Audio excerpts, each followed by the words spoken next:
안녕하세요. 더필플랜트 에레디소입니다. 오늘은 몬스테라 알보를 키우기 전에 꼭 알아야 될 몬스테라 알보에 대한 용어들, 부위별 명칭들 이런 것들을 좀 알아보려고 이 영상을 찍게 되었습니다.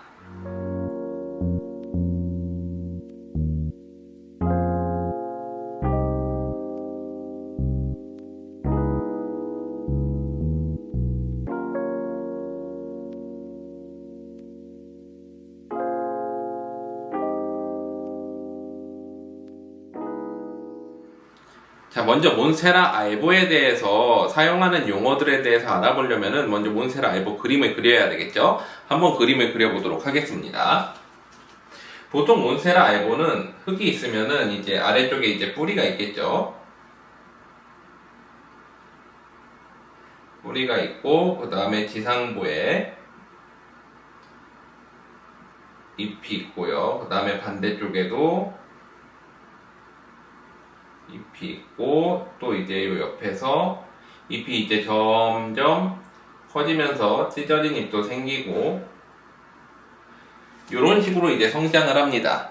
이랬을 때 보통 요 위쪽에 있는 부분을 지상부, 아래쪽, 흙 아래쪽에 있는 부분을 지하부라고 부르고요. 모든 식물이 그렇듯 보통 몬스테라 알보의 부피, 이 크기는 지상부와 지하부가 1대1을 이루는 것이 일반적입니다.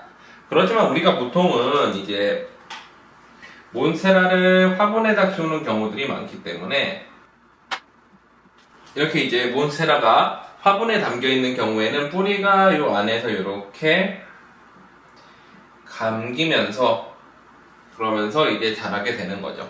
그래서 사실은 지상부와 지하부는 1대1 매칭이기 때문에 화분을 좀 더 크게 써주는 게 좋아요.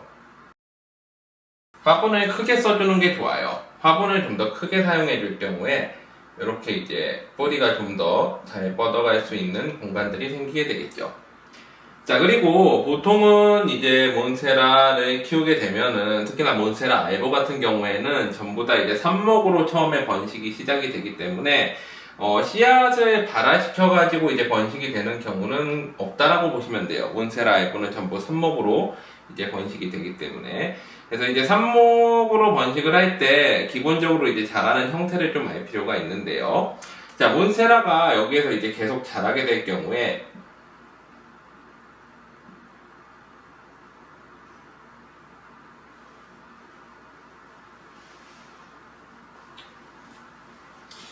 자, 이제 이 잎과 이제 줄기가 만나는 부분에 이렇게 선이 이렇게 하나씩 그어지게 됩니다.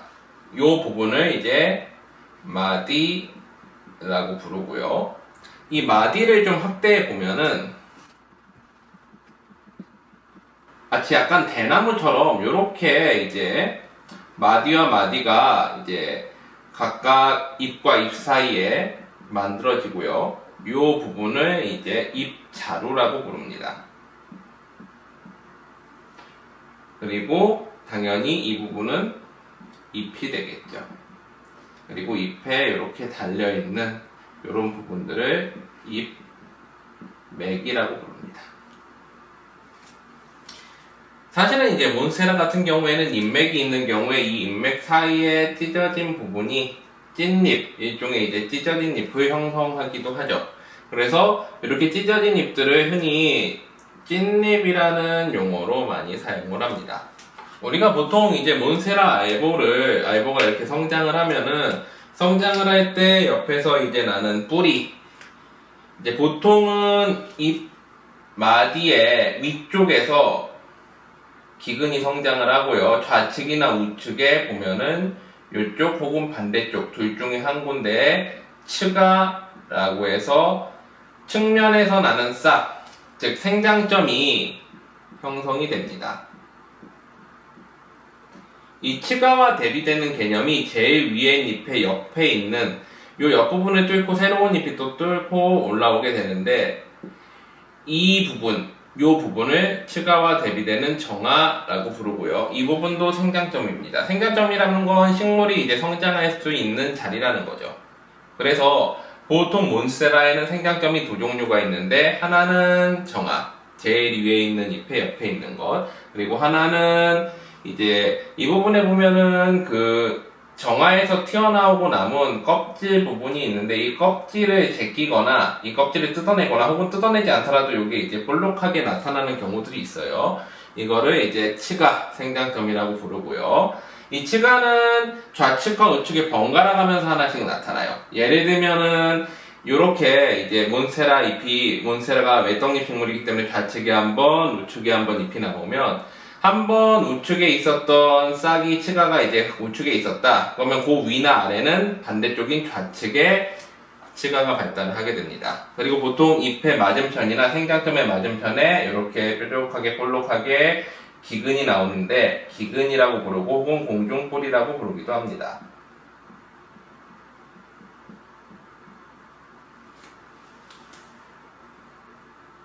자, 그래서 요렇게 보통은 돼 있어요. 그러면은 이제 보통 잎이 2장 나오면은 마디 위쪽에 2장 제일 위에 잎 2장을 남겨놓고 그 두 번째 잎 마디 옆에 기근이 보통은 형성이 되고요. 그 다음에 그 아래에는 기근이 좀 더 이제 길게 형성이 되겠죠. 마디마다 하나씩. 이쪽에 하나, 이쪽에 하나. 마디는 이제 마디마다 기근 하나가 나올 수도 있지만 2개나 3개가 나올 수도 있어요. 그래서 얘네를 이제 커팅을 한다고 그러죠. 이제 삽수를 낸다라는 표현을 쓰기도 하고 혹은 커팅을 한다라고 하기도 합니다. 둘 다 이제 삽목을 하는 방식이죠. 정확히 말하면은 이제 뿌리를 이제 가지고 있는 성체들을 나눌 때에는 뿌리 나누기를 한다라고 하는 표현이 좀 더 정확할 수도 있을 것 같아요.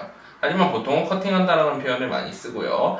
자, 그러면은 이제 보통 기근 하나, 잎 하나, 그리고 생장점 하나를 포함해가지고 이렇게 잘라내는 걸 커팅이라고 합니다. 즉, 삽목할 때는 보통은 기근, 그 다음에 생장점, 잎을 포함해서 자르는 게 일반적인데, 자, 이렇게 잘라낸 삽목한 요 기근 생장점 잎을 포함한 애들을 삽수라고 부르는데 사실은 이 삽수는 거래를 하면 안 되는 대상이죠. 그래서 우리가 통상 삽수라고 부르지만 삽수라고 부르지 않고 그냥 이제 커팅해낸 어떤 개체라고 부르기도 합니다. 그리고 이제 영어권에서는 이제 이걸 자체를 그냥 커팅이라고 부르기도 하고요. 자, 그 다음에 이제 만약에 이렇게 잘라냈을 때 잎이 없는 경우가 있어요. 여기에서 이제 기근과 생장점만을 가진 잎이 없는 개체의 경우에는 통상 이거를 몽둥이라고 많이 부릅니다. 정식 용어는 아니고 이제 그 식물을 키우는 사람들 사이에서 그냥 통용되는 단어예요. 자, 그래서 이제 커팅은 보통 마디와 마디 사이에서 이루어지는데 이렇게 커팅을 했다고 해보죠. 자, 이렇게 커팅을 하고 남은 이 아랫부분은 보통은 버텀이라고 부릅니다. 사실은 이 용어를 제일 처음 이제 정의한 게 저긴 해요. 예. 그래서 이거를 이제 바텀이라고 보통 원래는 용어가 없었어요. 이 부분이. 탑과 미들이라는 표현도 많이들 안 사용하고 해서 제가 용어를 정립하기 위해서 탑이랑 미들이라는 표현을 사용하기 시작했고 많은 분들이 그거에 따라서 탑이랑 미들이라는 표현을 많이 사용하시더라고요. 이 몬세라 내부 강의 같은 거 영상 찍으시는 분들도 보면은 제가 이제 사용하던 용어를 그대로 가져다가 많이 사용을 하시는데 이 부분을 이제 바텀이라고 부른 거는 제가 처음이에요. 사실 이 아랫부분에 대한 이제 표현이 없었어요. 보통 뭐 모주 잘라내고 난 자리 뭐 이렇게 표현을 하고 했는데 바텀이라고 보통 제가 부르기 시작했고 요 중간에 있는 이 두 개를 이제 중간 삽수 내지는 미들이라고 부릅니다. 중간 삽수라고 그러기도 하고요. 삽수라고 부르는 게 정확한 명칭인 게 좀 아니긴 한데 어쨌거나 통상 삽수라고 부릅니다. 이 삽수라고 부르면은 이제 삽수 상태에서 거래가 안 되기 때문에 사실은 이거는 이제 뿌리, 줄기, 잎을 가지고 있기 때문에 법적인 용어로는 삽수라고 부르면 안 돼요. 근데 통상 우리가 삽수라고 불러왔으니까. 그리고 이 제일 윗부분을 탑이라고 부릅니다. 탑삽수라고 부르죠.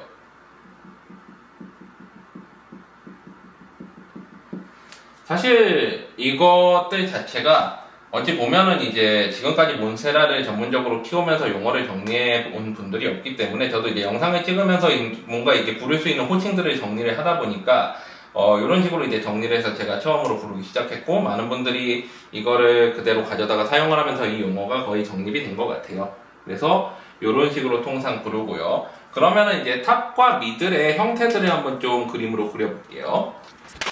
자, 일단은 모든 몬세라 알보는 결국엔 삽목으로 만들어지죠. 왜냐면 씨앗이나 조직 배양으로 이제 번식이 안 되기 때문에 거의 이제 탑삽수 아니면 중간삽수, 그리고 사실은 바텀이라고 부르는 것도 사실은 중간삽수, 즉 미들삽수의 일종이라고 보시면 돼요. 왜 그러면 정화에서 싹이 나오느냐 치가에서 싹이 나오느냐 그 두 개의 차이가 있을 뿐이니까요.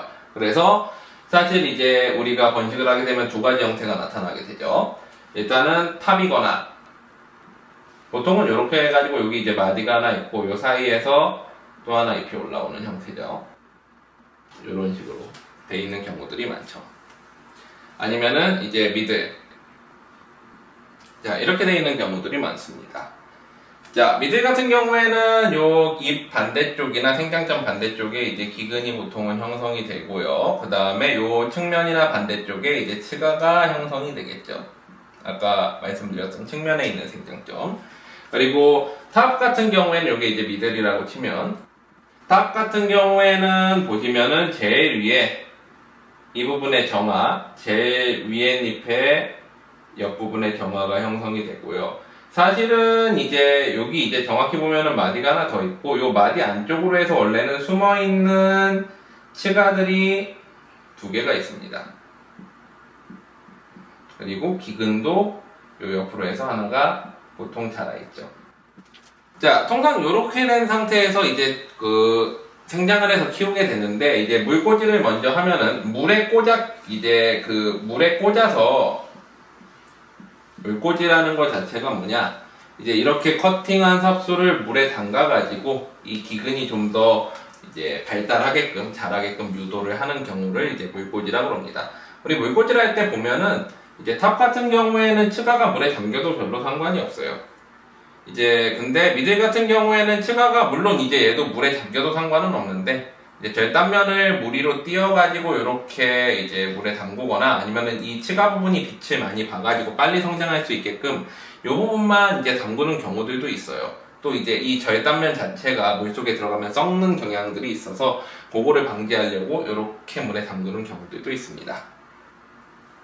어쨌거나 이렇게 이제 성장을 시키는데, 우리가 무늬에 따라서 잎을 부르는 이제 이름도 조금씩 달라요. 보통 보면은 잎이 이렇게 이제 이 부분을 녹색이라고 치면은 이렇게 절반만 있는 잎을 보통은 반반이라고 부르고, 잎이 이제 골고루 이렇게 곳곳에 들어가 있는 이런 잎을 산반이라고 부르죠. 보통은 번식을 할 때는 요 산반 잎이 훨씬 더 이제 번식에 유리한 잎이라고 얘기를 하고요.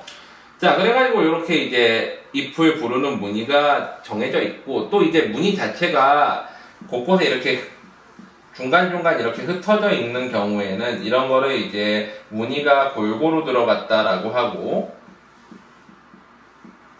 무늬가 뭉쳤다라는 표현이 있어요. 예를 들면 잎이 뭐 한쪽 부분은 꼭 이렇게 반반이 아니더라도 한쪽 부분은 흰색이고 한쪽 부분은 녹색이고 이러면 무늬가 뭉쳤다라는 표현을 했습니다.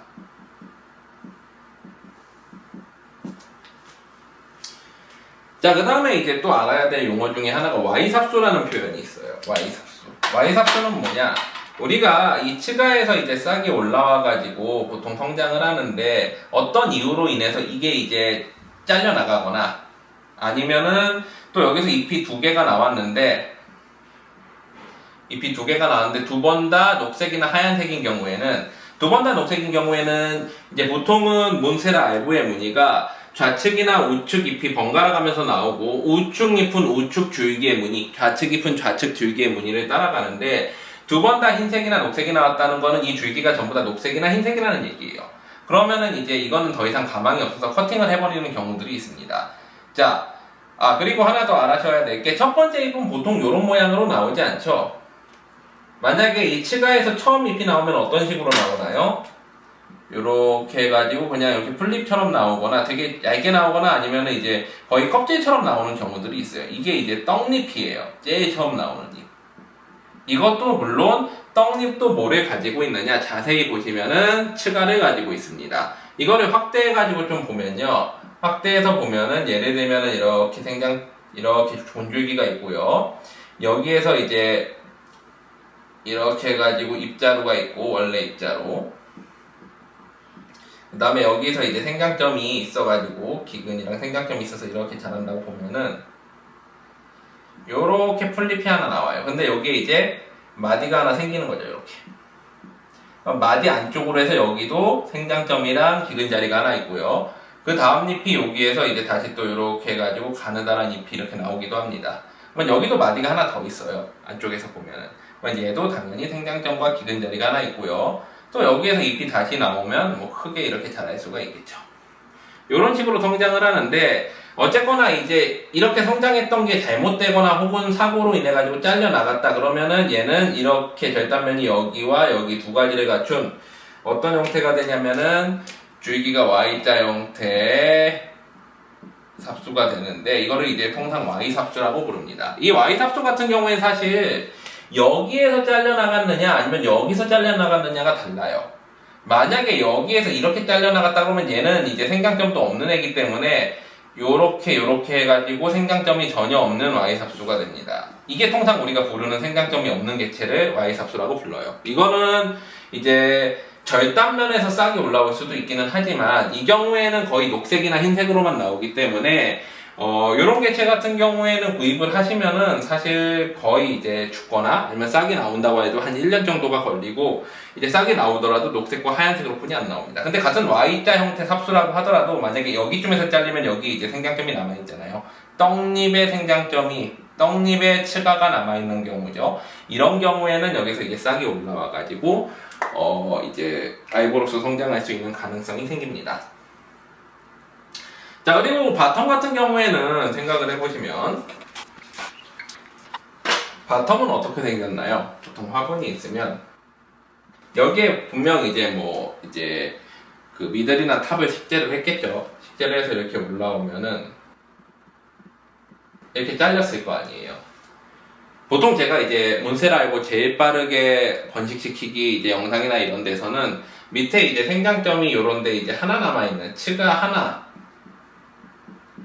남기고 커팅을 하는 게 번식이 제일 빠르다라고 설명을 드렸는데 사실은 이론상으로 생각해보면 그러긴 하지만 이렇게 뿌리가 있을 때 실질적으로 자를 때는 츠가가 하나 있는 것보다는 츠가가 하나 더 있는 상태 잎이 2개이건 어쨌거나 아니면 여기 이제 떡잎자리가 있으면은 츠가가 3개가 되겠죠. 그럼 여기서 잘라도 되긴 하는데 츠가가 1개가 아니라 2이나 3개를 남겨놓은 상태에서 자르는 걸 권장드려요. 왜 그러냐면은 이제 만약에 아까 Y삽수 때처럼 여기에서 츠가에서 싹이 이제 최대 2-3개까지 올라와요. 이렇게 올라왔을 때 이렇게 3개를 남기면 3개가 다 올라오는 경우들도 있어요. 왜 그러면 이제 식물이 이렇게 절단 커팅이 되고 나면은 생장 호르몬이 뿌리에서부터 위로 올라오는데 이때 생장 호르몬이 좀 많이 분비가 돼요. 이제 커팅이 되고 난 직후에는. 그래서 여기 이제 싹들이 있으면 이 싹들을 다 이제 발화를 시키는 경우들이 있어요. 그러니까 최대 한 3-4개까지도 발화를 시켜요. 그러면은 이렇게 2개나 3개가 올라왔을 때 만약에 이게 생장점이 하나여가지고 하나만 올라왔을 때 그게 이제 하얀색 잎이 2번 나오거나 녹색 잎이 2번 나와버리면은 이만큼 그동안 자랐던 바텀의 뿌리를 다 쓰지 못하고 버려야 되는 경우가 나와요. 아니면 일반 몬스테라를 그냥 키우시면 상관없지만 또 하얀색으로 나오면 결국엔 얘가 광합성을 못해서 죽거든요. 그러면은 바텀 같은 경우에는 뿌리가 크기 때문에 성장 속도가 빠른데 싹이 2-3개 정도 있어도 그거를 다 동시에 키울 수 있는 능력이 되거든요. 뿌리가 워낙 크고 잎은 작으니까. 지난번에 아까 처음에 말씀드렸듯이 지상부와 지하부는 1:1 비율이 일반적이에요. 여기가 이만하면 여기는 이만하고 여기가 또 이만하면 여기는 이만하고 이런 식인 건데 얘가 커팅을 하고 나면 이 뿌리의 크기가 보통은 지상부의 크기보다 훨씬 더 커집니다. 자, 그러면 어떻죠? 보통 지하부를 발전시키기보단 이 상황에선 지상부를 좀 더 빨리 발전시키려고 하기 때문에 싹들이 3개가 동시에 다 자랄 수 있는 거예요.